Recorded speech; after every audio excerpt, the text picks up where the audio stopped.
Normal hands మీరు first marking పెట్టుకోవాలి. ఈ పీస్ రెండు కావాలి నాకు.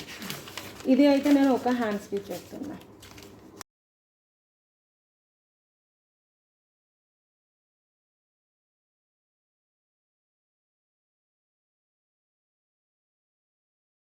సో ఇది 7 ఉంది. సో మిడ్ పాయింట్ వచ్చేసి 3.5.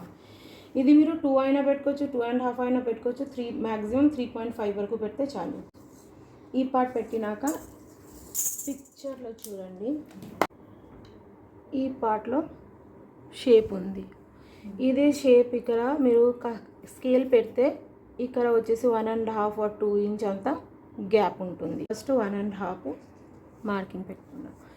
ఈ మార్కింగ్ నుంచి మీకు ఏం చేసుకోవాలి, ఇక్కడ మార్కింగ్ ఉంది, ఈ మార్కింగ్ని కలిపి ఇట్లా షేప్ పెట్టేసుకోవాలి. ఇది షోల్డర్కి సెంటర్ పార్ట్. ఇక్కడ ఒక మీరు ఫస్ట్ ఇట్లా నాచ్ పెట్టేసేయండి, లేకపోతే తర్వాత మళ్ళీ కన్ఫ్యూజన్ వస్తుంది.